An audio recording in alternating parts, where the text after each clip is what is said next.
আসসালামু আলাইকুম রহমতুল্লাহ বারকাতু। সূরা আনকাবুত সূরার আয়াত নম্বর হচ্ছে ৪৫। আল্লাহ বলছে, ইন্না সলাতা তানহা অনিল ফাহশাইল মুনকার। নিশ্চয়ই নামাজ মানুষকে ফাহিশা ক্রিয়াকলাপ এবং বেহুদা কাজকর্ম থেকে দূরে রাখে।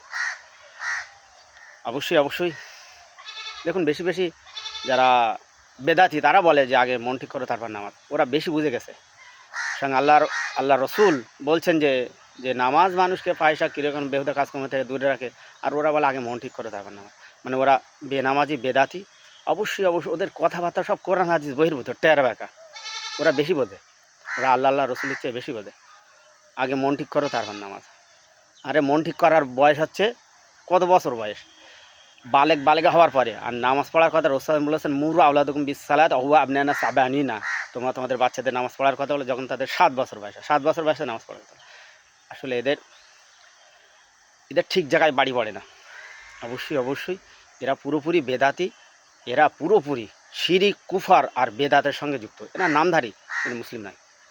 অবশ্যই যারা নামাজ পড়ে না সে কাফের। যে নামাজ পড়ে না সে কাফের। যে নামাজ পড়ে না সে কুত্তা, শুকর, এর চেয়েও খারাপ। কোরআন হাদিস বলছে নামাজি যে সে একমাত্র মুমিন। পরিচয় হচ্ছে মুসলমানদের পরিচয় হবে তার নামাজ। যে নামাজি সে মুসলিম, যে মুসলিম সে নামাজি, যে বেনামাজি সে মুসলিম নয়, সে কাফের। হ্যাঁ, এবার আসি মিশকাত শরীফের হাদিসের নম্বর হচ্ছে 156।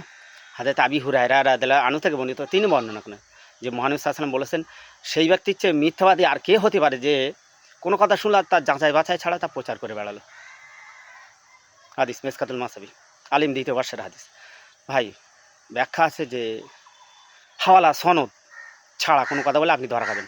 আর একটা মানুষের 80টা জায়গায় স্ক্যান বা সিসি ক্যামেরা দিয়ে আল্লাহ তাকে ঘিরে রেখেছে। তা অনবরত তাকে স্ক্যান করে চলেছে।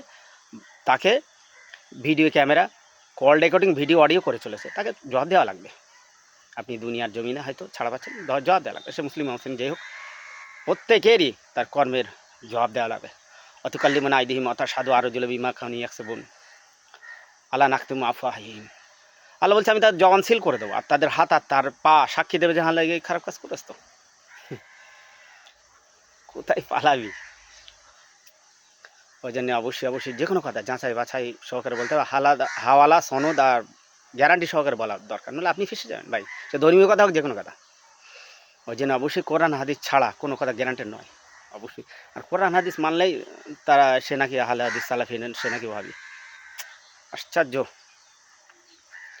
ঠিক আছে, তোমরা তোমাদের মতো চলতে থাকো, বুঝতে পারবা।